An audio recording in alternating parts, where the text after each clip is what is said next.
바로부터 시작되리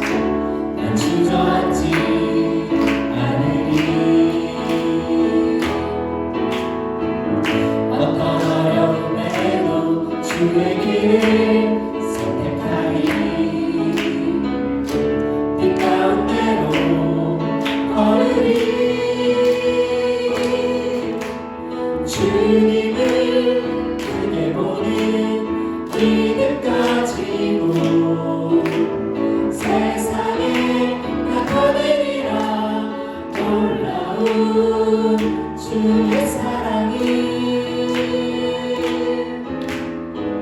주의 꿈을 안고 일어나리라 선한 능력으로 일어나리라 이 땅의 부흥과 회복은 바로 나로부터 시작되니 주의 꿈을 안고 일어나리라 선한 능력으로 일어나리라 이 땅의 부흥과 회복은 바로 나로부터 시작되니 주의 꿈을 안고 일어나리라 선한 능력으로 일어나리라 이 땅의 부흥과 회복은 바로 나로부터 시작되니 주의 꿈을 안고 일어나리라 선한 능력으로 일어나리라 이 땅의 부흥과 회복은 바로 나로부터 시작되니 모든 부흥이 나로부터 시작됩니다. 우리 지금 진도 나가는 것이 너무나도 벅차다고 느껴서 이렇게 주저앉지 않으시라고 또 항상 힘내서 하시라고 이렇게 응원의 찬양을 불러봤어요. 네. 저희들 지난주에 또 강의 기억하시죠? 저도 지난주에 그 선악과에 대한 그 강의를 들으면서 저도 똑같이 생각했었던 것 같아요. 아, 왜 먹지도 못하게 할 거를 왜 놓으셔가지고 이렇게 유혹을 하실까? 먹고 싶게. 약간 그런 생각을 되게 많이 하면서 저도 이 내용들에 오해를 많이 하고 있었는데 하나님께서는 항상 그 선악과를 동산 중앙에 두셔서 우리가 선악의 주관자가 주님이 되신다는 것을 항상 기억하길 바라셨다는 그 내용이 제 마음속에 되게 많이 와닿았어요. 그래서 주님께서 항상 내가 왕이시라고 내가 선악을 주관하는 분이시라고 얘기하시는데 우리가 주님이 아닌 내가 왕 되어서 우리가 삶을 살아갈 때 주님께서 얼마나 안타까운 마음으로 바라보셨을까 그 생각이 들더라고요. 그래서 우리가 오직 주님만이 우리의 반석 되시고 구원 되시고 산성 되시는 분이심을 기억하시면서 우리 주님을 함께 찬양하기를 원합니다.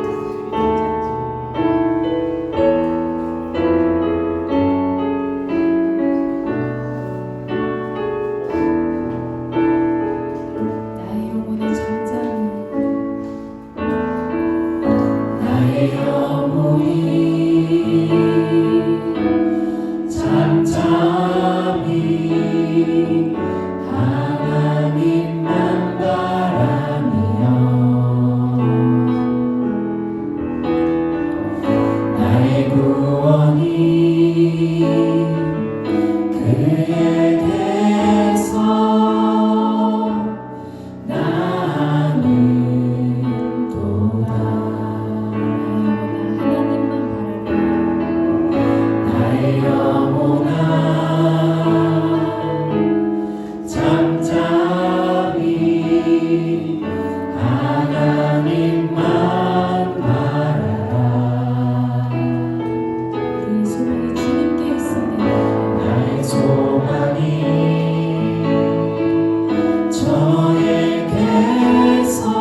오직 주만이 나의 반석 나의 구원이시니 오직 주만이 나의 산성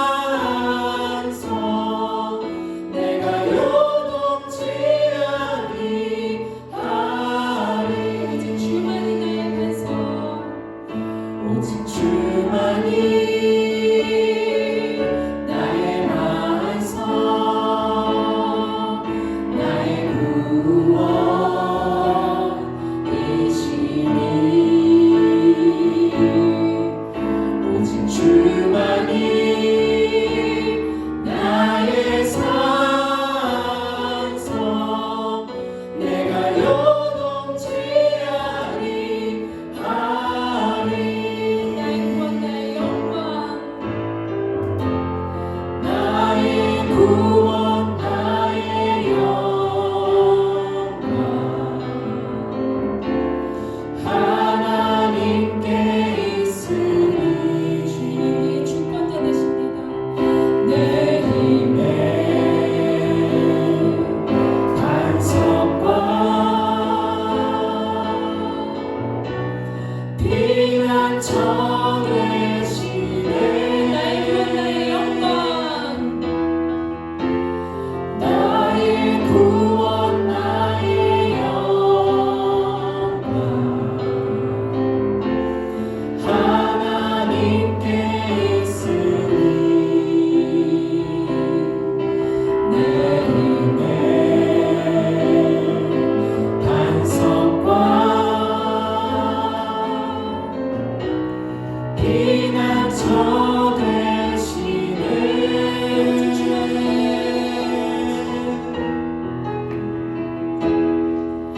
오직 주만이 나의 산성 나의 구원이시니 오직 주만이 나의 산성 내가 요동치 아니하리 오직 주만이 나의 반석 나의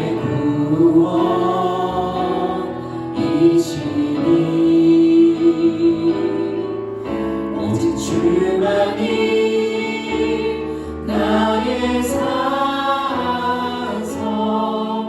내가 요동치 아니하리 작은 목소리로 우리 주만이 오직 주만이 나의 반석 나의 구원이시니 오직 주만이 나의 산성 내가 요동치 아니하리 주님 우리가 주님의 자리에 명예, 외모, 사람들의 인정, 물질들이 있었습니다. 이제는 우리가 하나님만 계시길 원합니다. 하나님만이 우리의 왕 되시길 원합니다. 우리가 주님의 통치만 받게 하여 주시옵소서. 하나님의 마음에 합한 대리 통치자로 살게 하여 주시옵소서. 이 시간 우리 함께 기도하겠습니다. 우리를 사랑하시는 하나님 아버지, 우리로 이곳에 부르셔서 찬양케 하시고 예배케 하시고 주의 말씀 가운데 거하게 하시는 하나님 아버지, 우리를 가인의 계열이 아니라 셋의 계열로 부르셔서 세상과 구별되어 자녀로 삼으신 하나님 아버지, 우리가 주님을 찬양합니다. 우리 예배를 받으시옵소서. 우리의 삶이 걸음마다 주님과 동행하는 인생 될 수 있도록 은혜 입혀 주시옵소서.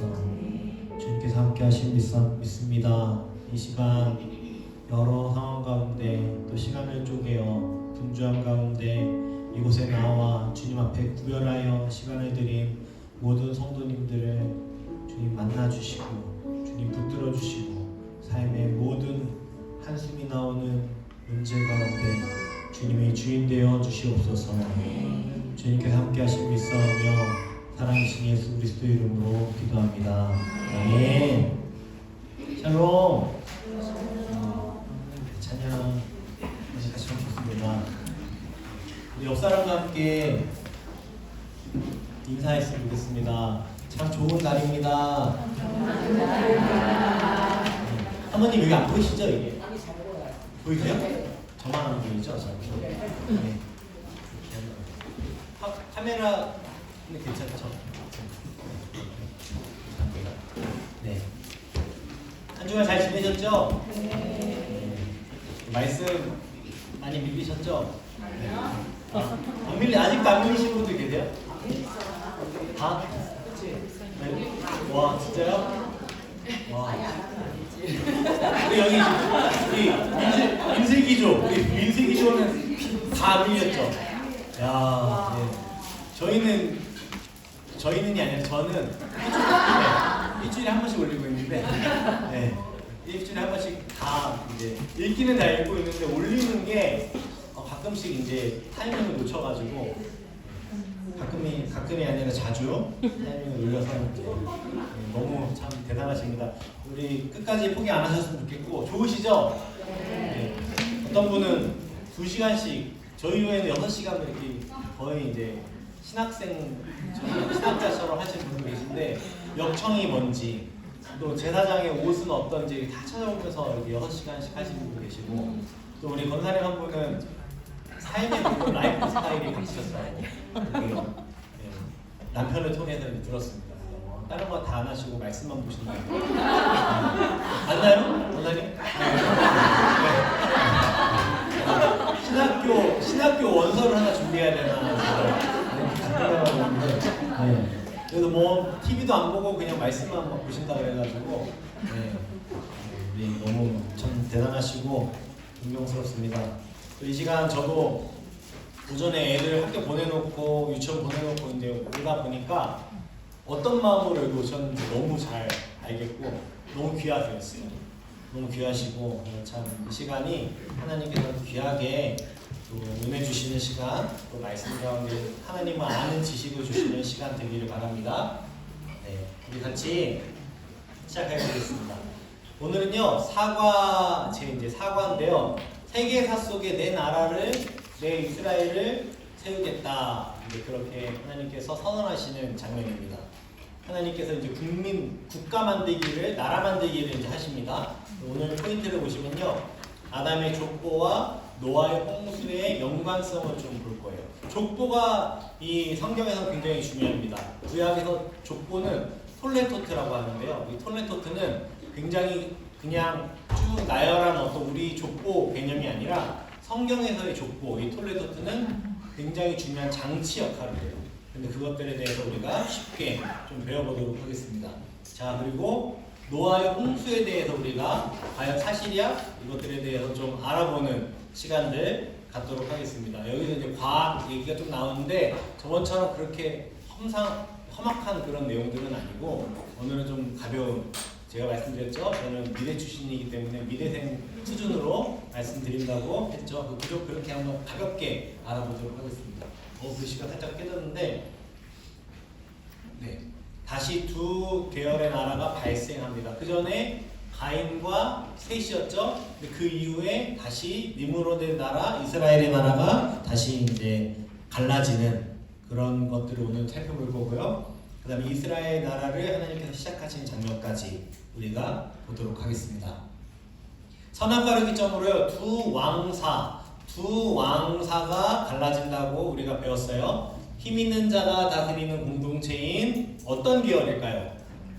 네, 그렇죠. 역시 네, 가인 계열입니다. 그죠? 그 다음에 하나님이 다스리시는 공동체인 뭘까요? 셋이죠. 그렇죠. 자, 거기다 이제 기록해 주시기 바랍니다. 빨리빨리 넘어가지 말라고 컴플레인을 우리 황 단장님께서 해주셔가지고 제가 이제 그 마이크 저 아까도 올라오고 나오는데 마이크 보이세요? 항상 이제 모니터링 해주셔서 감사해요. 숨도 못 쉬겠어요. 네. 자, 다 적으셨어요? 네.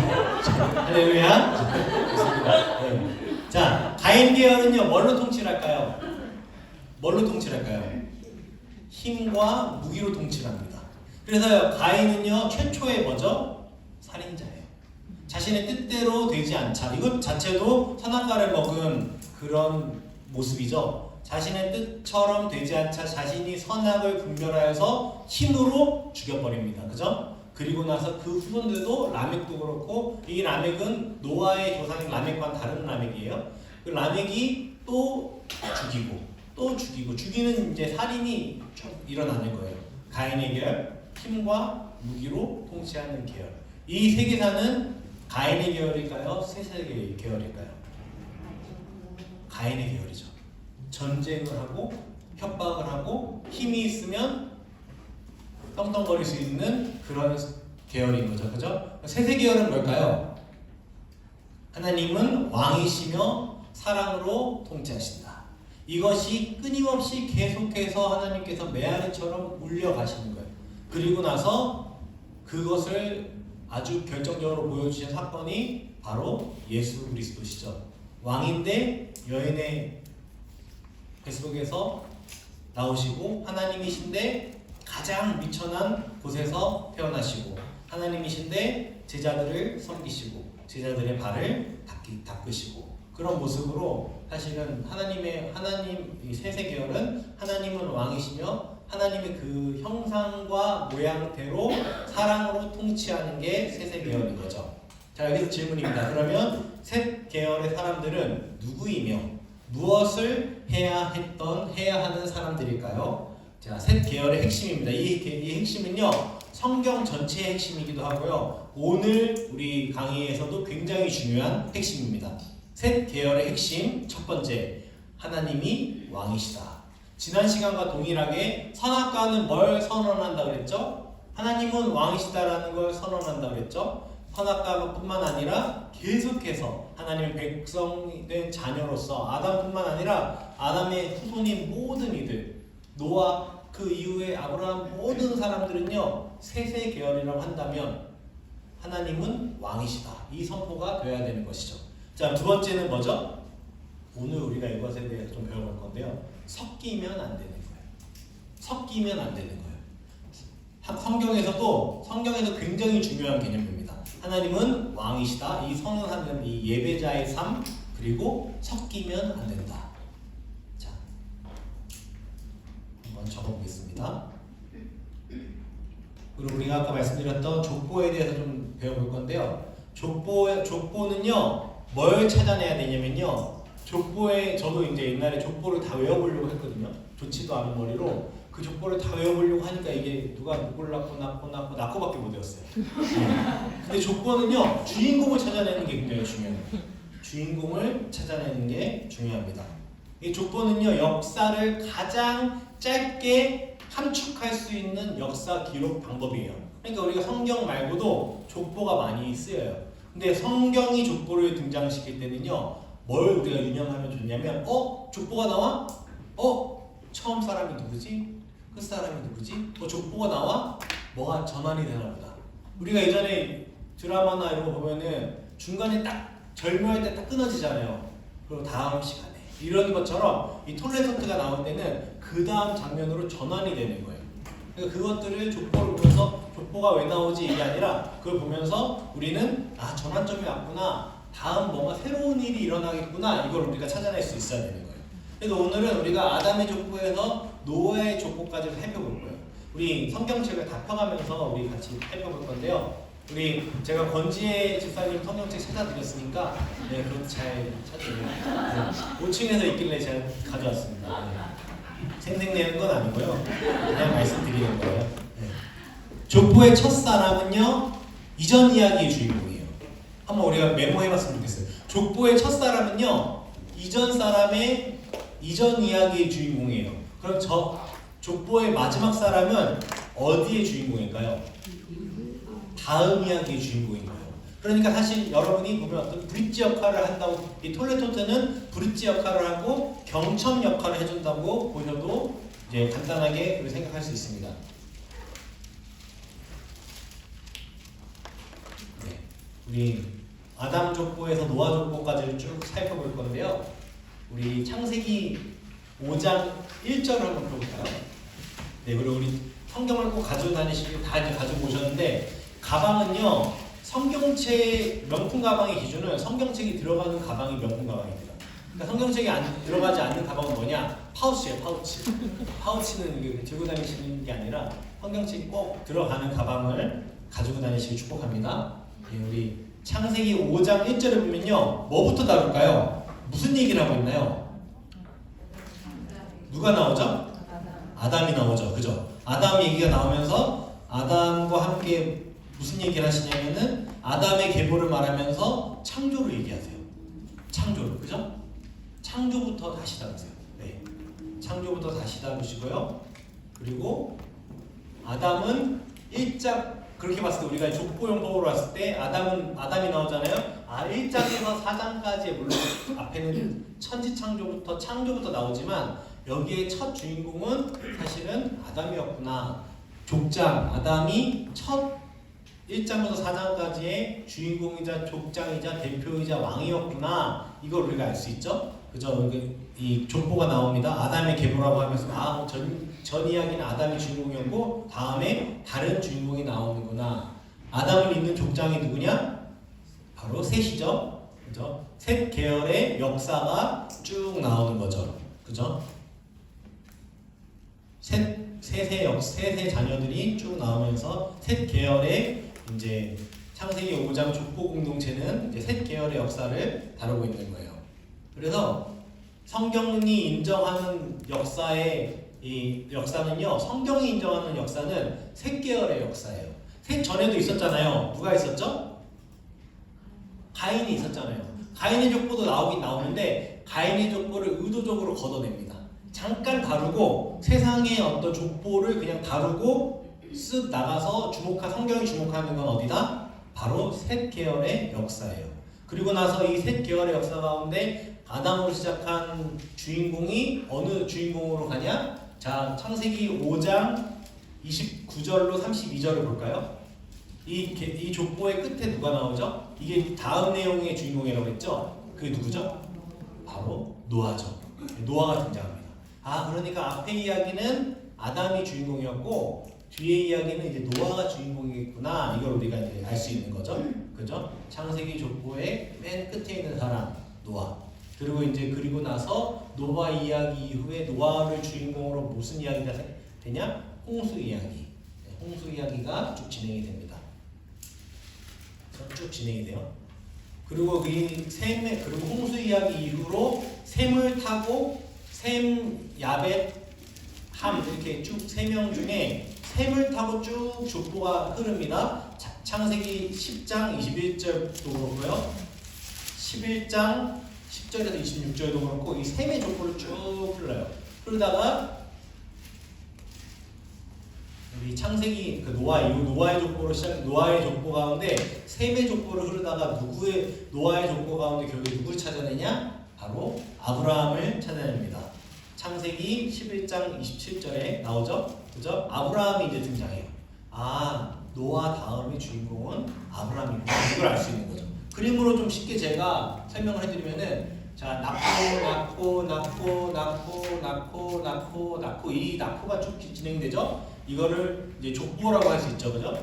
족보 가운데 맨 앞에 아담이 나타나면 아담이 그 전 주인공이라고 볼 수 있고 노아가 그 다음 주인공이라고 볼 수 있는 거죠. 아담의 이야기 때는 창조를 다뤘다면 노아 이야기 때는 뭘 다루죠?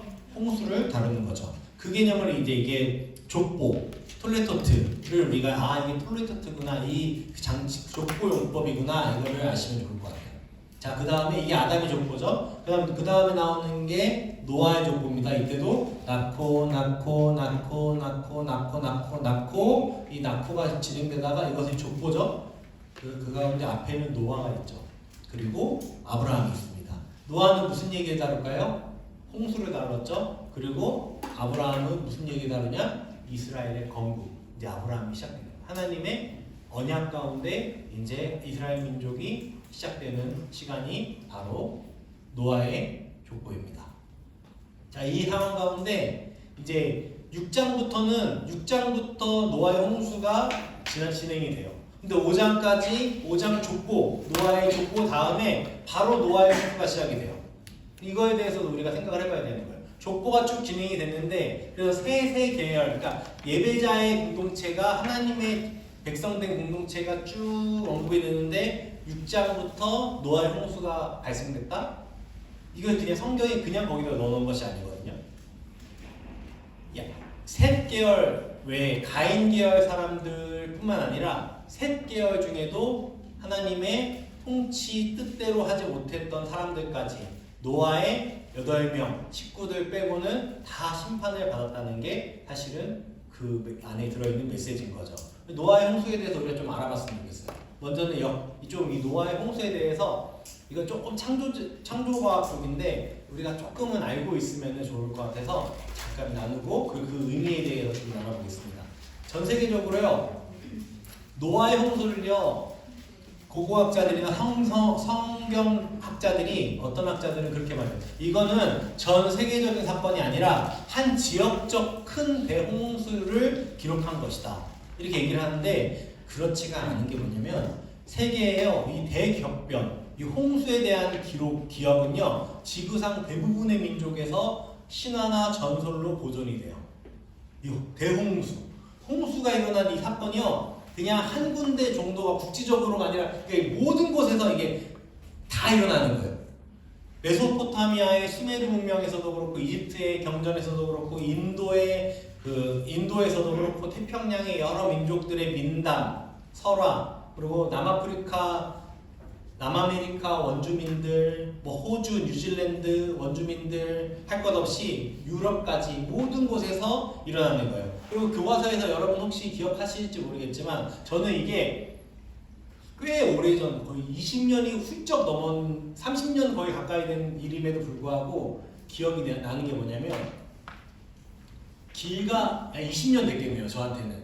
우리 여러분한테는 혹시 기억나시나요? 이게 책에 기록되어 있는 길가메시의 서사시라는 이 내용이에요. 이 안에 성경과는 전혀 다른 지역에서 전혀 다른 곳에 대홍수가 있었던 사건들이 이곳에 기록이 되어 있는 이게 교과서에도 실려있어요. 근데 이거를 세상학자들은 뭘로 보냐? 그러니까 성경에 있는 내용을 다른 곳에서 뺏겨서 썼다. 이렇게 보죠. 다른 내용들을 성경에서 옮겨서 그걸 기록한 거다. 이렇게 얘기를 하는데 편집서를 얘기하는데 사실은 우리는 다른 눈으로 볼 수 있는 거죠. 이건 진짜 있었던 사건이다. 그죠? 그리고 우리가 이제 지질학자들이요 지층에 대해서 연구를 할 때요 침식되고 퇴적이 되면은 이런 식으로 이제 형태가 일어나는 게 우리가 예상하는 예측인데 실제로 관측이 되는 지층의 모양은요 급속하게 퇴적이 된 모습으로 나타난다는 거예요. 이걸 좀 이따 실물로 보여드릴 거예요. 그러니까 우리가 한번 질문을 해볼 수 있는 거죠. 어떻게 수백만 년 동안 같은 종류의 퇴적물만 운반이 되냐? 우리가 학교에서 배운 것들에 대해서 우리가 한번 질문을 해봐야 되는 거예요. 지층 형성에 대해서요 두 가지 주장이 있어요. 이제 진화론자들이 주장하는 동일과정설이라는 게 있고요. 우리 창조를 믿는 사람들이 말하는 격변설이라는 게 있습니다. 이제 동일과정은요 시간을 매체로 해요. 거기에 한번 빈칸 채워봤으면 좋겠습니다. 시간이 매체예요. 그리고 격변에는 사건이 매체예요. 이 내용이 없나요? 있죠? 네. 빈칸이 채워져 있네요. 네. 제가 실수했어요. 여러분을 또 네. 보면요 쉽게 설명드리면 이거예요. 동일과정설은 뭐냐면요 1년 동안 관찰했더니 1cm가 움직이더라. 그러니까 그걸 계산해서 곱하기 1000, 만 한 다음에 이 정도 쌓였을 거야. 이렇게 말하는 게 동일과정설이에요. 그러니까 이 1cm가 쌓이니까 100년 뒤면은 100cm가 쌓이겠지. 이게 동일과정설이에요. 그러니까 이거를 우리가 정설로 믿고 있는 거예요 지금. 근데 격변설은 뭐냐? 아니야. 그게 아니라 5년 전에 큰 비가 왔을 때 보니까 그때 한 번에 쌓이더라 이렇게 말하는 거예요. 이게 격변설이에요.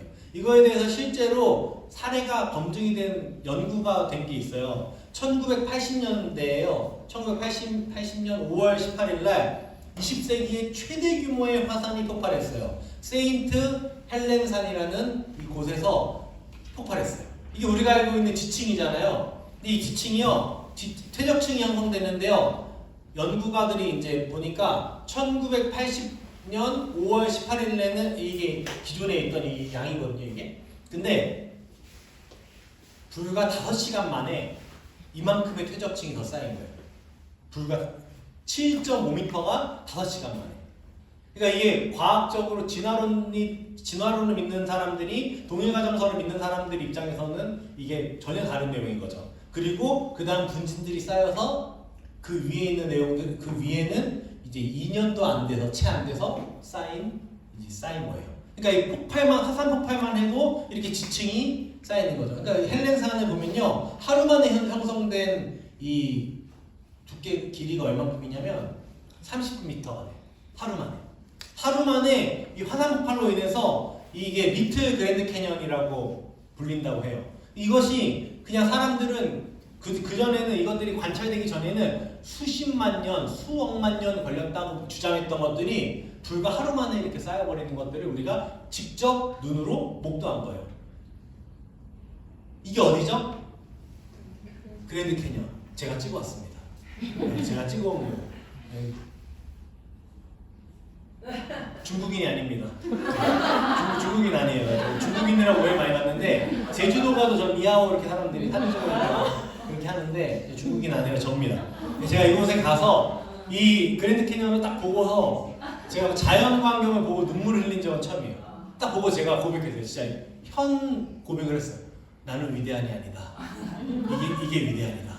이렇게 고백을 했었는데 엄청나게 아름다워요. 근데 이것이요, 우리가 그랜드 캐년을 볼 때요, 그 전에는 과학 동화나 여러 동화책에도 얼마나 많은 시간에 이것이 쌓였을까 이렇게 얘기하는데, 사실은 이제 우리가 질문을 바꿔야 되는 것이죠. 얼마나 오래 걸렸을까가 아니라 얼마나 많은 물이 급격하게 빠져나갔길래 이런 모습을 하고 있을까? 얼마나 대격변이 일어났길래 이런 모습으로 이게 쌓였다는 건 말이 안 되는 거죠. 그러니까 우리가 아까 세인트 헬렌 산만 봐도 비슷하잖아요, 그죠? 비슷한 모습으로 굉장히 비슷한 리틀 그랜드 캐년이라고 하는데 이것이 하루 만에 쌓였다는 거죠. 그렇다면은 그랜드 캐년, 이게 진화론자들은 오랜 퇴적이라고 말하는 이것이 사실은 노아 홍수의 결정적인 증거인 것이죠. 그래서 우리 사랑하는 정지원 선생님도 창조과학 탐사 때 여기를 다녀오셨죠? 네. 같이 데려가시지, 저는 안 데려가시고. 네. 자, 그러니까 우리가 그 생각을 해봐야 되는 거, 얼마나 많은 물이 급격하게 빠져나갔길래 이런 모습을 형성하고 있을까? 이 노아의 형수 아니면 이것이 우리가 증명되지 않는 것이죠. 그리고 석탄층이요, 우리가 생각했을 때 그냥 나무들이 죽고 거기에 쌓여서 됐다면은 이렇게 무지개떡처럼 이렇게 줄이 나갈 수가 없는 거예요.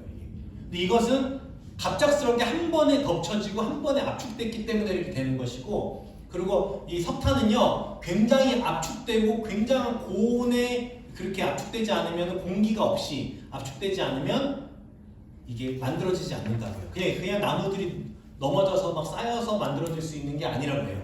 그러니까 이게 사실은 석탄도 노아 형수의 굉장히 큰 어떤 핵심적인 그런 증거인 거죠. 그리고 우리가 알고 있는 이 석유, 싱클레어라는 미국의 회사인데요. 여기는 공룡을 로고로 쓰고 있어요. 왜냐면요, 공룡이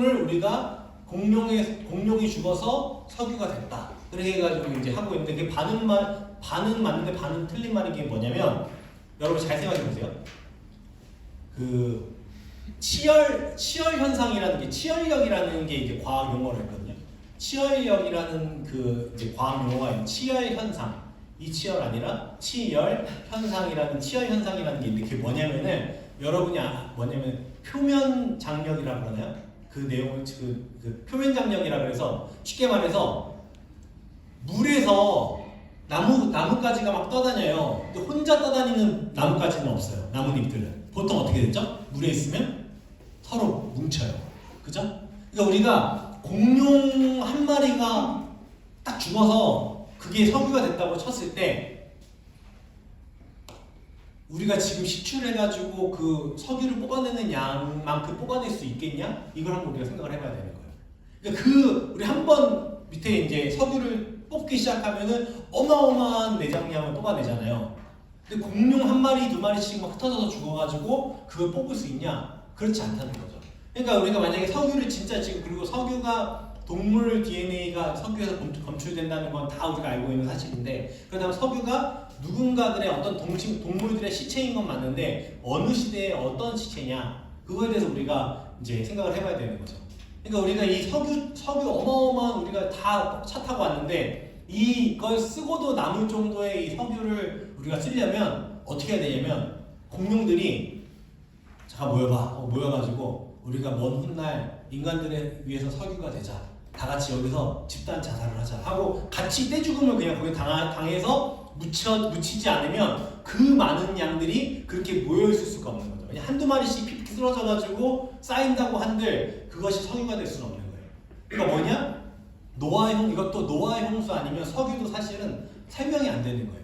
그러니까 그렇게 엄청나게 불어난 물 가운데 그 동물들 여러 공룡을 비롯해서 여러 동물들이 그 뭉쳐서 있다가 물이기 때문에 뭉쳐 있다가 그 가운데 덮이고 이러면서 석유가 된 것이지 그것이 아니라 그냥 우리가 아는 것처럼 과학 시간에 배웠던 것처럼 한두 마리씩 쓰러져서 그게 쌓인다고 한들 우리 그렇게 석유가 지금처럼 이렇게 나올 수가 없는 것이죠. 그렇게 봤을 때도 석유와 석탄도 어떻게 보면 이 노아 홍수를 증거하는 그런 자료일 수 있는 거죠. 그리고 화석도 마찬가지예요. 화석도요. 우리가 이제 보통 과학 시간에 배운 건 이런 거죠. 물고기가 죽어요. 묻혀요, 쌓여요. 화석이 된다. 근데 이거는 사실은 말이 안 되는 거죠. 물고기가 죽으면 어떻게 되죠? 뜨죠. 그리고 이렇게 썩죠. 그리고 분쇄 이렇게 없어지는 거죠. 그러니까 우리가 지금 알고 있는 그런 물고기 화석이 생길 수가 없는 거예요. 그러니까 이거는 말이 안 되는 일인 거예요. 그러니까 실제 화석이 형성될 때는 어떻게 형성이 되냐? 갑작스럽게 이렇게 흙이 겹치는 그 가운데 죽어서 이제 화석이 형성되는 거죠. 그래서 보면은 이 사진만 봐도 이게 화석인데요. 물고기가 한 방향으로만 이렇게 쭉 방향을 하고 있어요. 이게 말이 안 되는 거죠. 이게 아까 우리가 그 진화론에서 배우는 것처럼 가다가 그냥 죽어서 화석이 된 거로는 말이 안 되는 거예요. 같이 물고기들이 헤엄치고 가다가 한 번에 확 흙이 덮쳐져서 이 모양으로 한 방향으로 이렇게 되는 거죠. 그리고 작은 물고기가 소화도 되기 전에 화석이 되기도 했고요. 그 다음에 심지어는 밥 먹으면 개도 안 건드린다는데 이 물고기는 밥 먹다가 죽었어요. 네, 화석이 돼버려요. 먹다가 작은 물고기를 삼키다가 화석이 된 거예요. 이 생생한 이런 화석들로 봤을 때 엄청난 격변 가운데 그런 이 화석들이 생겼다 이렇게 우리가 볼 수 있는 거죠. 그 노아의 홍수도요. 노아의 홍수를 성경에서 나오는 이 기록대로 봤을 때 이 길이가 300규빗 그리고 이 폭이 50규빗 그리고 높이가 30규빗 이렇게 되어 있잖아요. 이것을요 우리나라에서 예전에 회사에서 이제 실험을 했다 그래요. 과학적인 결과 가운데 가장 우수한 비율의 배다. 어떤 자연재해도 견딜 수 있는 가장 우수한 안정적인 그런 배다 이렇게 얘기를 하는 거예요. 그래서 이게 실제 노아의 방주 사이즈는요 운동장보다 축구장 정식 구역보다 큰 사이즈입니다. 그래서 이게 방주의 크기고요. 그렇다면은 왜 이 홍수가 일어났는가? 이것에 대해서 우리가 좀 알아봤으면 좋겠는데요. 자, 빈칸을 한번 보면은 가인 계열, 그죠? 모두 멸망했어요. 셋 계열은 많은 셋계열이 있었지만 그 중에 8명만 생존했어요. 왜 그러냐? 바로 섞였기 때문입니다. 우리 두 번째로 아까 두 번째 관전 포인트였죠? 섞였기 때문입니다. 우리가 창세기 6장 2절을 한번 찾아봤으면 좋겠어요. 창세기 6장 2절을 한번 같이 읽어볼까요?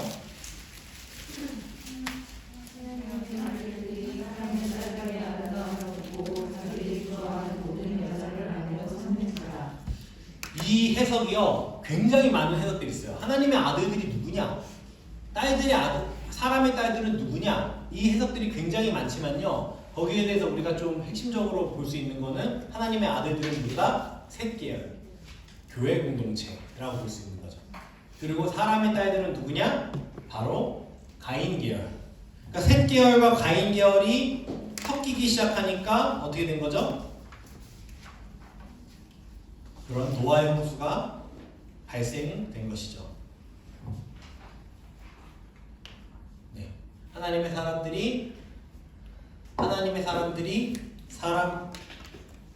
사람들로 살지 못했기 때문에 뭐가 발생했다? 바로 노아의 홍수가 발생한 것입니다. 네. 이것이요 굉장히 중요하죠.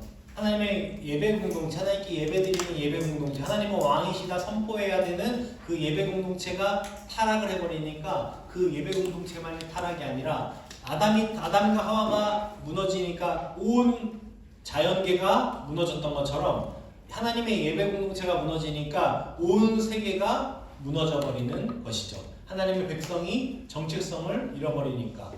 그래서 앞으로 시작될 창세기 12장을 볼 때도요, 그 스토리를 볼 때도 이스라엘의 국사를 볼 때도요, 이스라엘을 세우시는 그 이유가 분명한 것이죠. 이렇게 타락한 예배 공동체 다시 세워가시는 것이죠. 하나님의 나라를 세워가는 그 공동체를 만들고 싶은, 하나님 나라의 성격을 갖춘 공동체를 다시 세우는 것, 제사장 나라를 세우는 것, 그게 사실은 노아의 홍수 때부터도 하나님께서 끊임없이 하셨던 모습이신 거죠.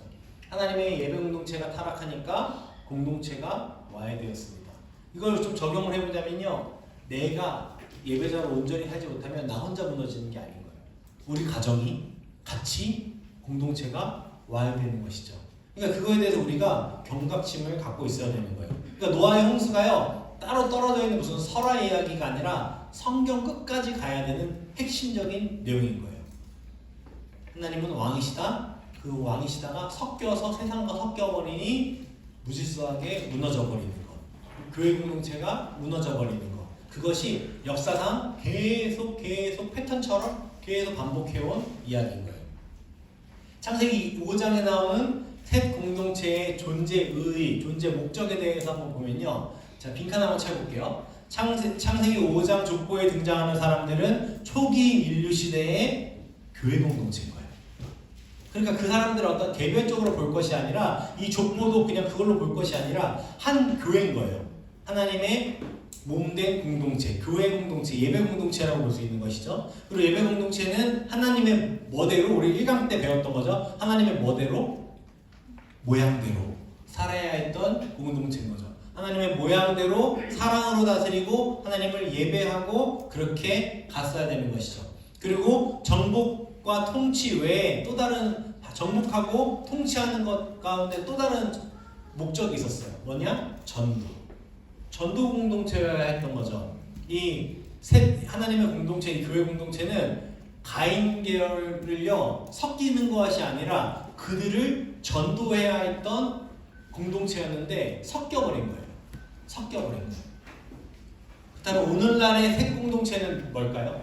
오늘날의 셋 공동체 바로 우리 더 사랑의 교회 공동체인 거죠.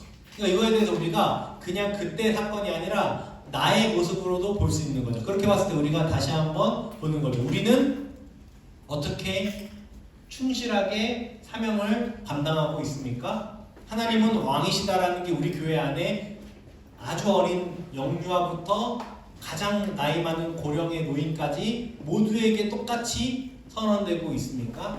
가장 가난한 자나 가장 부귀한 자나 동일하게 하나님은 왕이시다라고 선포되고 있습니까? 그것에 대해서 우리가 생각을 해봐야 되는 거예요. 그리고 우리는 하나님의 모양대로 서로에게, 이 지역에게, 그리고 전도하고 있습니까? 전도부장님 화이팅! 우리가 그거에 대해서 한번 생각을 진지하게 해봐야 돼요. 이거는, 이 메시지는 하나님이 우리에게도 동일하게 주시는 메시지인 거예요. 그 이스라엘의 존재의에 대해서 우리가 한번 보면요, 똑같아요. 셋 공동체의 존재의와 동일한 거예요.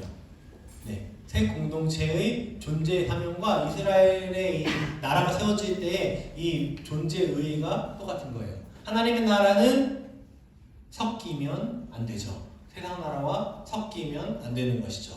가인 계열을 정복해야 되는 거예요. 힘으로요? 아니요. 사랑으로, 복음으로, 진리로 하나님의 예배함 가운데 하나님께서 형통하게 하시는 가운데 정복했어야 되는 거죠. 그리고 하나님께로 돌아오게 해야 하는 사명이 있었던 거죠. 이 사명은요, 말라기까지 쭉 해서 이어지는 사명이에요.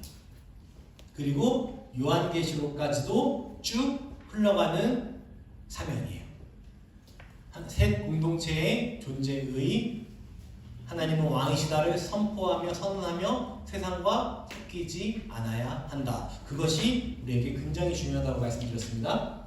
홍수 그 이후에 또 두 계열이 나눠져요. 이 족보를 또 보면요, 노아의 족보 10장과 11장에서 찾아내고 싶은, 의도적으로 이 족보에서 찾아내는 두 부류가 있어요. 두 부류가. 자, 우리 창세기 10장 8절에서 13절을 보면요, 누가 나오죠?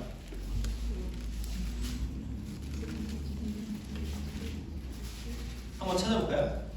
창세기 10장, 네, 그죠? 네. 창세기 10장 8절에서 13절을 보면요, 니무롯이 나와요. 이 니무롯이라는 인물이요, 다른 사람들은 나코로 그냥 그래 기록되고 끝나는데 니무롯은 유독 길게 표현을 하고 있어요. 니무롯은 이 족보에 굉장히 중요한 인물인 거죠. 그 다음에 한 인물, 창세기 11장 31절 한번 보겠습니다. 족보에 쭉 보면은 창세기 11장 31절을 보면 누가 나오죠? 네, 아브라함. 네, 아브라함. 그러니까 이 다른 아들의 족보보다요, 셈의 족보를 더 특별하게 다루고 있는데, 그 셈의 가운데 쭉 타고 가는 이 족보의 끝 종착점은 어디다? 아브라함이다. 그러니까 니므롯 그리고 아브라함, 이게 성경 노아의 족보가 찾아내는 주인공 두 사람인 거예요. 니므롯, 아브라함. 니므롯은 창세기 10장 8절부터 쭉 나오고요, 아브라함은 창세기 11장 31절에 등장하고 있습니다. 이 두 주인공, 왜 두 주인공의 어떤 한번 비교를 해봤으면 좋겠는데요. 네. 노아의 족보가 찾아낸 두 주인공 사람에게 이어지는 이 공통적인 특징이 있어요. 자, 보면요, 창세기 10장 8절에서 14절, 창세기 11장 1절에서 9절의 주인공은 누구냐? 바로 니므롯이에요. 그리고 사건은 바벨탑 사건이에요. 그래서 바벨탑의 사건이 이곳에 등장합니다. 그리고 나라가 발생해요. 이 나라가 되기 때문에 니므롯을 굉장히 중요하게 생각한 거예요. 그게 뭐냐? 바벨론 제국이에요. 니므롯, 바벨탑 사건, 바벨론 제국. 이것이 하나의 포인트죠. 하나의 어떤 이 계열이고요. 그 다음은요, 창세기 12장 1절로 3절. 주인공은 누구냐? 바로 아브라함. 이제 근데 거기에는 아브람이라고 되어 있죠. 아브람인데 아브라함으로 우리 하겠습니다. 그럼 하나님께서 아브라함을 부르시는 사건이 12장에 이제 노아의 족보 가운데 이제 찾아내는 두 사람이 이제 벌어지는, 두 사람을 주목한 사건 중에 일어나죠. 그리고 여기도 여전히 역시 나라가 발생하죠. 니므롯은 바벨론 제국, 아브람은 이스라엘. 그래서 이걸 결국 뭘 보여주는 거냐? 결국 나라의 두 가지 모델을 보여주는 거예요. 그러니까 이 끊임없이 성경은요, 가인과 셋, 그죠? 하나님 나라와 세상 나라, 이 두 왕국을 계속 보여주고 있는 거예요. 두 나라를, 두 가지 모델을 계속 보여주고 있습니다. 네. 나라가 있는데 나라는 두 가지야. 두 가지 중에 우리는 어느 한쪽에 속해 있는 것이죠. 그 두 가지 나라가 보여주는, 결국 그 나라의 두 가지 모델 가운데는요, 자 보세요. 국가의 전형, 국가에는요 주권이 있어야 돼요. 주권 가운데 바벨론 제국은 그들, 니므롯이 왕인 거예요. 그죠? 주권이. 그것도 이스라엘은요 여호와 하나님이 왕이신 거예요. 이렇게 나뉘어집니다. 그리고 국가 전형을 보면은 영토가 있어요. 국가에는 주권, 영토, 국민 이렇게 있잖아요. 그죠? 그 가운데 신할, 자기들이 좋아하는 땅을 본인들이 찾아요. 그리고 이스라엘은요, 하나님의 백성 이스라엘은요, 지시할 땅을 가요. 순종해요. 땅을 주실 것을 하나님께서 말씀하셨고, 보이지 않는 땅, 어딘지도 모르는 땅을 순종함으로 가는, 그게 이스라엘의 모습이죠. 그 다음 세 번째는 국민입니다. 국민인데요, 이 국민은요, 바벨론 제국은 흩어지지 말자 이렇게 얘기해요. 네, 창세기 11장에 보면은 바벨론 탑 사건 가운데 흩어지지 말자, 힘으로 자기들이 모여서 세력을 만들어서 힘으로 백성을 삼는 모습, 그게 바벨론 제국이죠. 그 다음에 이스라엘은 큰 민족을 이룬 백성이 나타나는 이 사건 가운데, 이 모습 가운데 하나님께서 약속하시죠. 그죠? 근데 실상은 어때요? 이삭 하나, 100살이 넘어서 이삭 하나. 그러니까 우리의 모습과는 다른 거죠. 바벨론은 바로 보여요. 바로 탑도 쌓고 바로 보이는 왕국이, 우리가 보기에도 시원하고 명쾌한 나라. 근데 하나님께서 큰 민족을 이루겠다고 하시는 건 아브라함이 당장 볼 수 없는 나라인 거죠. 그죠? 이것도 믿음으로 바라봐야 하는 나라. 하나님께서요, 명령하셨어요. 창세기 9장에 노아에게, 그 노아 형수 이후에 동일하게 명령하셨어요. 뭐라고 하셨냐? 아담에게와 동일하게 생육하고 번성하여 땅에 충만하라. 이 창세기의 이 명령을요, 그대로 하나님께서 다시 한번 명령하세요. 똑같이. 근데 세상의 반응은 어땠냐? 성읍과 탑을 건설했어요. 그 탑의 꼭대기를 하늘에 닿게 하는 교만, 선악과의 그 교만, 선악과의 하나님이 스스로 되려고 했던 그 모습이 동일하게 나오고 있죠. 그리고 하나님은 왕이시다가 아니라 우리의 이름을 메고, 그리고 온 지면에 흩어짐을 면하자. 생육하고 번성하여 땅이 충만하라고 하는 거랑 전혀 다른 모습으로 가고 있는 것이죠. 도시가 왜 자꾸 집값이 오르죠? 서로 더 모이려고 하기 때문에. 그러니까 사실은 우리가 살아가고 있지만 인정은 해야 되는 거예요. 우리가 살고 있는 이 시대는요, 이 세계는요, 모이고 또 그렇게 모였을 때 흩어짐을 면하기 위한 습성대로 살아가는 게 이 시대인 거예요. 이 세상인 거예요. 그걸 우리가 알아야 됩니다. 홍수 이후에요, 또 그 두 계열. 홍수 후에요, 노아는요, 제단을 쌓았어요. 그죠? 하나님은 왕이시다. 셋 계열의 모습을 쭉 갖고 있던 거죠. 그리고 세상은 바벨탑을 쌓았습니다. 우리가 왕이다. 그죠? 세상은요, 자기 힘으로 세력을 넓혀가는 것 같지만 바벨탑 결국 어떻게 됐죠? 흩으셨어요. 심판하셨어요. 망했어요. 그 가운데로 그렇게 흘러갑니다. 또 노아는 여호와께 제단을 쌓고 여호와께서 그 향기를 받으시고, 그 다음에 주신 게 무슨 언약이죠? 무지개 언약인 거죠. 우리가 이 무지개 언약을 좀 잠깐 짚고 넘어갔으면 좋겠는데요. 자, 내가, 우리 창세기 9장에 나옵니다. 9장 12절을 한번 봤으면 좋겠어요. 내가 내 무지개를 구름 속에 두었나니 이것이 나와 세상 사이의 언약의 증거니라, 이렇게 말씀하세요. 그리고 17절에 보면은 영원한 언약을 기억하리라. 우리가 한번 질문해봤으면 좋겠어요. 왜 무지개일까요? 짜잔, 7빛깔 무지개 이쁘지, 뭐 이런 것처럼 우리가 생각할 수 있는데, 이쁘죠. 물론 무지개 이쁘잖아요. 그죠? 이쁜데 이 무지개는요, 고대인들이 봤을 때요, 이 시대에, 노아 시대의 사람들이 이 무지개를 봤을 때 뭘로 보였을까요? 저는 무지개를 보면은 둘리가 생각나거든요.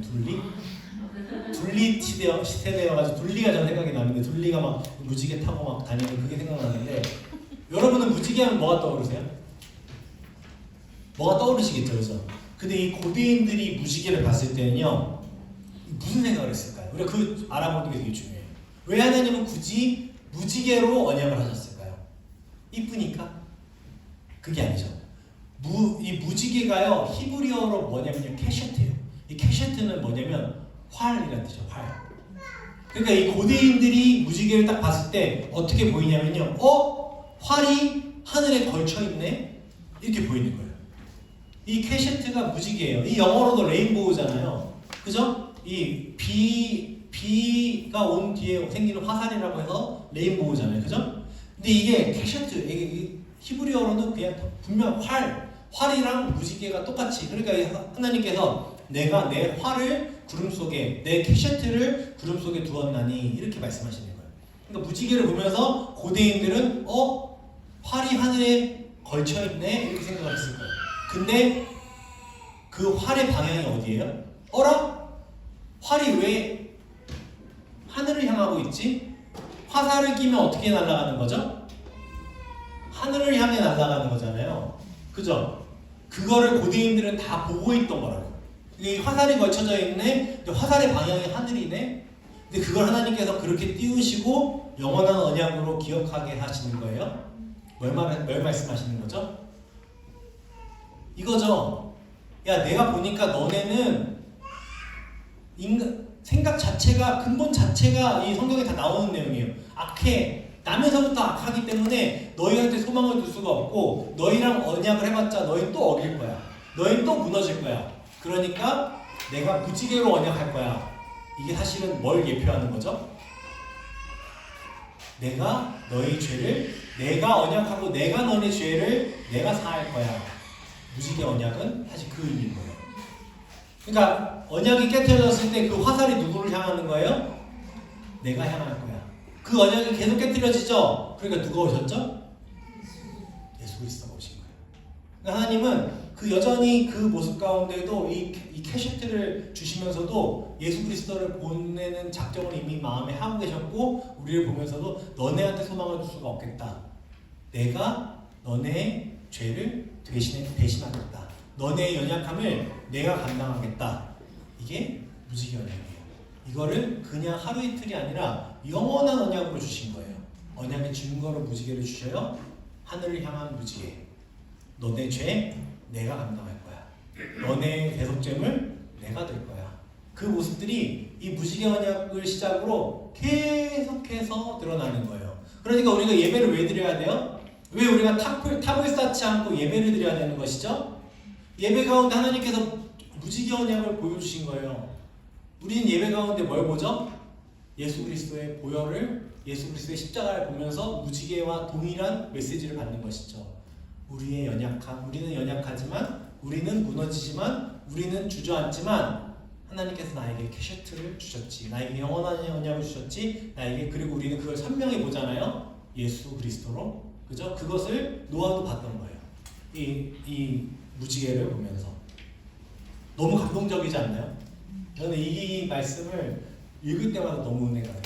그러니까 여러분도 한번 창세기 9장 이 말씀을 쭉 이 맥락 가운데 한번 보셨으면 좋겠어요. 하나님이 그런 의미에서 우리에게 무지개 언약이라는 걸 주셨구나. 자, 그 다음 이스라엘 국사가 시작됩니다. 하나님이 이스라엘을 시작하신 이유, 이게 PPT에는 없고 여기에만 있죠. 여기 그죠. 자, 우리 이스라엘의 국사가 시작되었는데 하나님이 나라를 시작하신 이유, 창세기 12장 1절로 3절을 한번 볼까요? 3절을 볼 때 우리 여기에 주셔봤으면 좋겠어요. 2절에 우리 본인 성경책에도 쭉 주셔봤으면 좋겠어요. 너는 복이 될지라. 너는 복이 될지라에 주시고요. 그 다음에 3절에 땅의 모든 족속이 너로 말미암아 복을 얻을 것이라 하신지라. 이것이 이 안에 하나님이 나라를 시작하신 이유가 들어있습니다. 우리 1번 밑에 PPT에는 제가 지금 누락을 했네요. 1번 성경이 말하는 복의 정의는 하나님의 백성이 되는 것. 지금 적으시겠어요? 여기? 하나님의 백성이 되는 것. 즉 정체성과 관련됨. 이렇게 적으시면 좋겠어요. 성경이 말하는 복의 정의, 하나님의 백성이 되는 것이 성경에서 말하는 복입니다. 그리고 2번, 성경이 말하는 이스라엘의 건립의 의의는 뭐냐? 모든 민족에게 그 복을 나눠주는 것. 모든 민족에게 그 복을 나눠주는 것. 이것이 이스라엘의 건국된 나라가 세워진 목적이에요. 그리고 그 밑에 이스라엘의 존재의 하고서 이제 가로쳐져 있죠. 이곳에는 모든 족속이 복을 받게 하기 위해서, 이렇게 한번 써보겠습니다. 모든 족속이 복을 받게 하기 위해서. 어마어마한 건축물이 그 당시에 존재했던 곳이 바로 이 아브라함 시대예요. 그리고 여러분이 아는 함무라이 법전이라는 거 아시죠? 이미 법의 체계가 이미 잡혀있던, 굉장히 고등화된 이 법의 체계가 잡혀있던 곳이 갈대아 우르 문명 국가였습니다. 그리고 이 시대로 말하면 컴퓨터와 같이 이 노트북과 같은 이런 계산을 할 수 있는 이 원시 노트북인 거죠. 이런 노트북들이 있었고요. 그리고 우리 부루마블 하듯이 여기도 이런 부루마블 같은 비슷한 이 놀이기구가 취미 활동을 할 수 있을 정도의 이 문명, 이 시대, 이것이 그 당시에 아브라함이 존재했던 그 갈대아 우르거든요. 그리고 이 유물들이 다 갈대아 우르 지역의 메소포타미아 지역에서 나온 유물들이에요. 이런 유물들이 있는 이 문명이 있던 곳이 어디다? 갈대아 우르, 이 아브라함이 있던 곳이에요. 그리고 이게 흥미로운 건데 이게 뭘까요? 장식품이 아니라 인장이에요, 인장. 그러니까 이때부터 이미 계약을 했던 거예요. 서로 계약을 하고 서로 어떤 거래를 했던 것이 이 인장이 발견됐거든요. 이런 시대가 이미 그때 무역을 하고 교류를 하고 교역을 하고 이런 것들이 그때 이미 발생이 됐고, 그리고 이런 정교한 금세공이 아브라함 때 이미 아브라함 때 발견된 문명이거든요. 지금도 이렇게 할 수 있을까 싶을 만한 이런 어마어마한 고퀄리티의 이런 유물들이 지금 발굴이 그곳에서 되고 있는 거예요. 그리고 이런 집에 하나씩 갖고 계신 금붙이들, 이런 정도의 세공 기술이 그때도 이미 갖고 있었던 거예요. 그러니까 이 아브라함이 떠났다는 것은요, 우리가 그냥 성경에서 순종했다, 보이지 않는 곳에 그냥 갔다, 여기에 있다가 저기 어디 멀리 뭐 지방으로 내려갔다, 이 정도 수준이 아니라 정말 목숨을 걸고 하나님 외에는 어떤 것도 의지할 수 없는 하나님만 바라보고 가는 그런 믿음, 순전한 믿음이 있었던 거예요. 근데 이것이 우리에게 있나 한번 생각을 해봐야 되는 거죠. 나에게 있는 것들을 뭐 다 버리고 뭐 살라는 것이 아니라, 보이지 않는 하루하루, 우리 내일도 모르잖아요. 다 모르는데 그 가운데 우리는 과연 아브라함과 같은 이런 순전한 순종이 있나, 믿음이 있나, 하나님께서 나를 인도하신다는 그런 믿음이 있나, 우리가 한번 스스로를 점검해봤으면 좋겠습니다. 하나님 나라 국민 주민번호 2번은 누구냐? 바로 이삭이에요. 이삭 21장부터 26장까지 등장하는 이삭은요, 예수 그리스도를 예표합니다. 예수 그리스도를 예표하고요. 그리고 이삭과 예수님의 공통점이 뭐냐? 임신이 불가능했던 병수가 끊어진 사라에게, 또 임신이 불가능한 동정녀 마리아, 처녀인 마리아에게 예수님이 태어나셨죠. 그리고 둘 다 독생자였죠. 그리고 아버지 아브라함이 제물로 바쳤죠. 그리고 아버지 하나님께서 십자가에서 예수님을 죽이셨죠. 순양을 대속제물로 이삭 대신에 줬습니다. 모든 동물 제사는 대속제물이죠. 진짜 제물은 누구죠? 아들이죠. 그리고 구약의 모든 제물이, 희생제물이 예표였어요. 예수 그리스도의 예표였죠. 예수 그리스도의 모든 구약의 희생제물들, 모든 제물들은 예수 그리스도가 사실은 진짜 제물인 것을 그 전에는 모형처럼, 예표처럼 그렇게 진행했던 것이죠. 그리고 마지막으로 아들이 죽은 자 가운데서 살아났어요. 하나님께서 아브라함아 아브라함아 부르셔서 살리셨어요. 그리고 우리 예수 그리스도께서도 아들이 죽은 자 가운데서 살아나셨어요. 죽음을 이기시고 죽음을 죽이시고 살아나셨습니다. 그것이 이 이삭과 예수님의 공통점인 거죠. 자, 그리고 마지막 주민등록번호 3번까지 우리가 한번 살펴볼 건데요. 요셉, 그 다음은 요셉인데, 요셉은 출애굽 이후에 이제 볼 수 있고, 이렇게 출애굽하는 그 시기가 우리가 설명을 할 거고요. 야곱까지를 이제 보면 좋겠습니다. 하나님 나라 국민 주민등록번호 너무 빨랐나요? 네. 하나님 죄송해요. 네.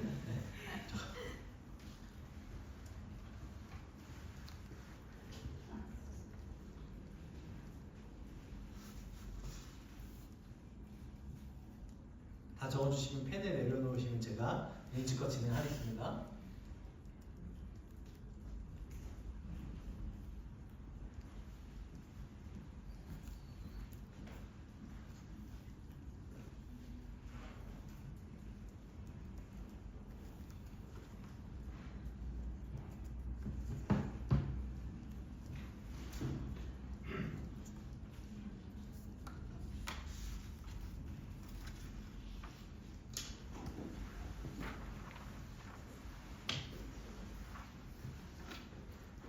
열심히 필기하시는 모습 보니까 마음이 흡족하네요.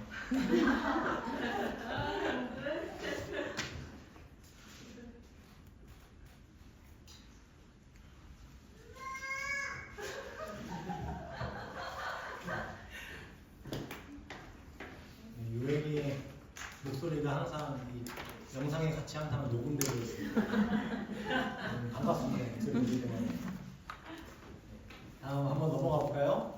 괜찮을까요? 네. 좋습니다. 네. 하나님 나라의 국민 주민등록번호 3번은 누구냐? 바로 야곱이죠. 야곱은 창세기 27장 1절부터 37장 1절까지 이제 등장합니다. 야곱인데요. 에서와 야곱 중에 누가 하나님 나라를 이을 자냐? 야곱이죠. 왜요? 이유는 우리가 몰라요.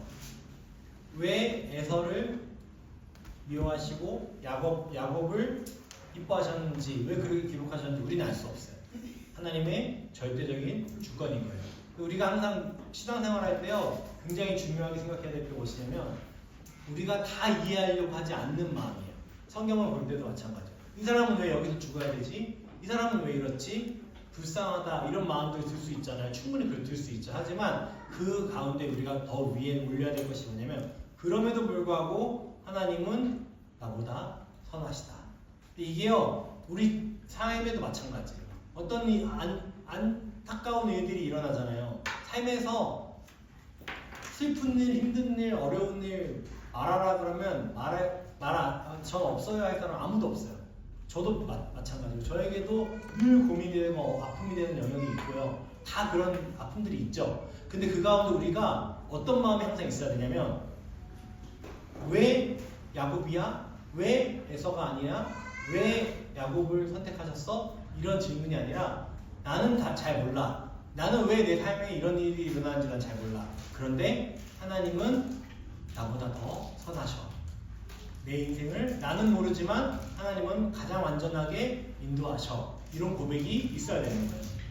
그러니까 성경을 볼 때뿐만 아니라 하나님의 절대 주권이 우리 삶에서도 고백됐으면 좋겠어요. 네, 우리 같이 좀 마무리했으면 좋겠는데요. 하나님을 왕으로 인정하는 공동체, 나라가 타락하면 하나님은요, 사실 자리가 없으신 거예요.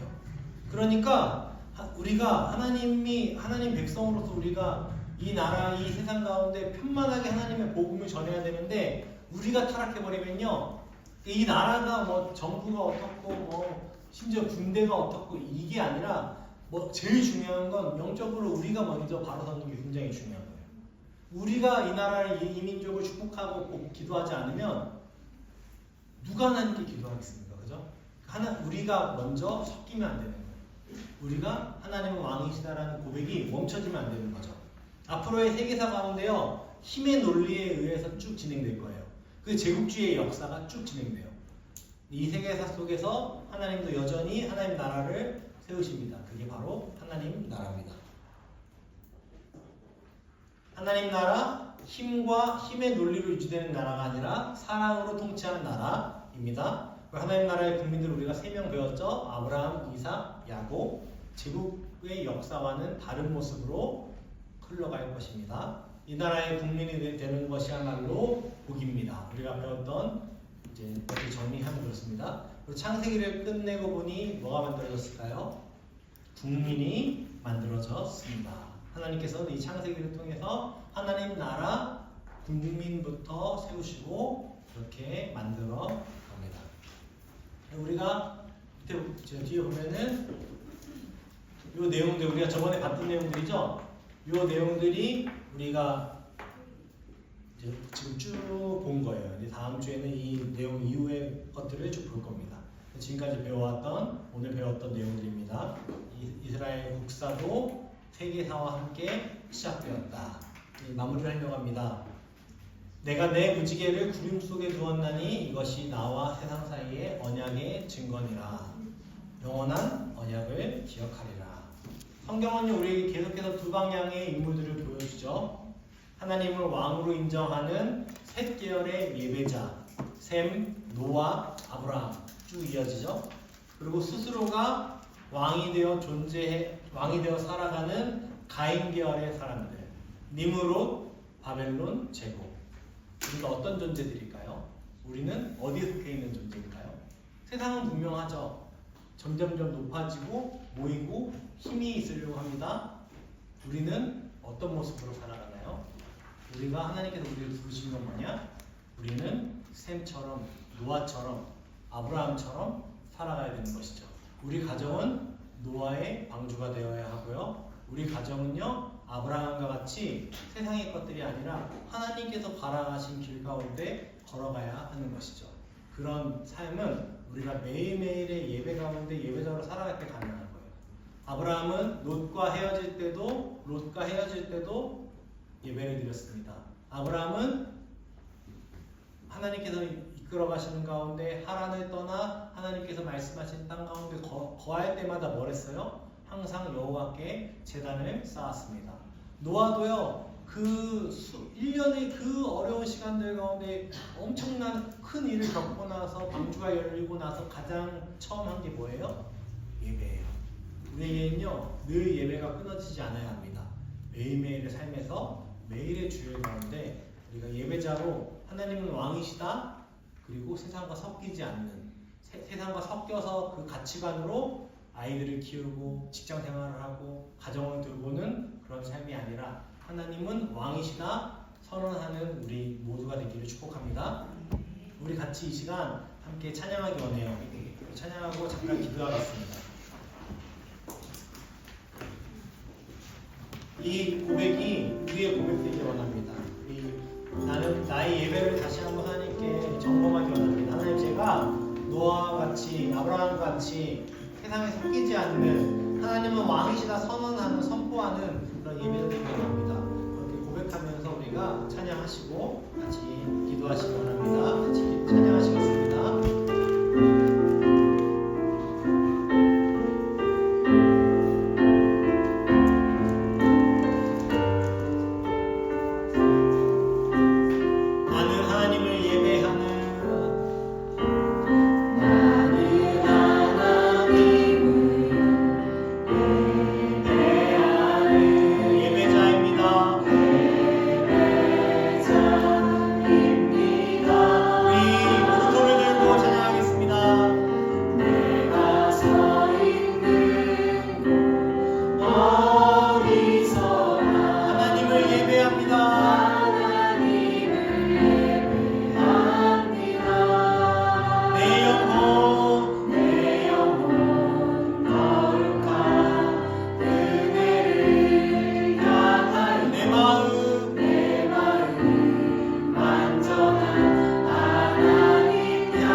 하나님은 왕이시다 고백하는 것보다 내 이름을 높이고 스스로를 왕이라고 왕의 자리에 두진 않았습니까? 우리가 이 시간 그 모든 것들을 우리를 언제나 용서하시고 언제나 다시 사랑하시는 하나님께 고백하며 회개의 기도를 올려드리기 원합니다. 우리가 예배자로 살기 원합니다. 우리가 섞이지 아니하고 주님 앞에 거룩하고 구별된 주님의 백성으로 살기 원한다. 고백하며 나아가기 원합니다. 우리 함께 기도하며 나아가겠습니다. 기도하시겠습니다. 하나님 아버지, 우리 사랑하는 성도님들이 예수 그리스도의 이름을 축복하며 기도합니다.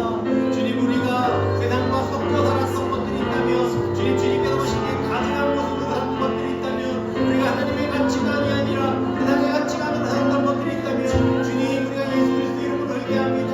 주님, 우리의 불쌍한 연약한 모습을 불쌍히 여기시고, 우리가 노아의 때와 같이 우리가 예배자의 모습이 아니라 세상과 기어뛰게 하는 그 협조한 모습을 살지 않도록 은혜의 표를 주옵소서. 우리를 불쌍히 여기시옵소서.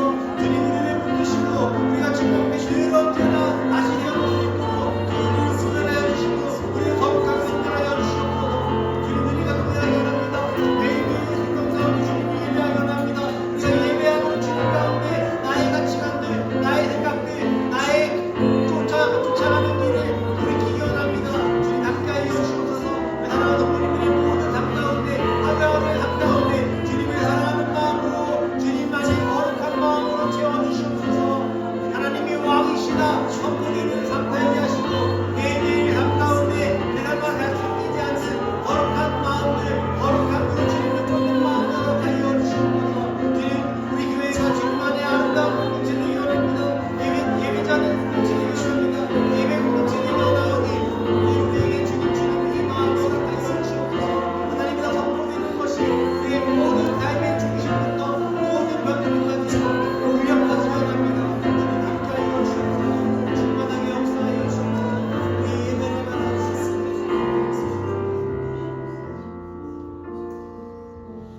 사랑하는 주님, 하나님이 왕이십니다.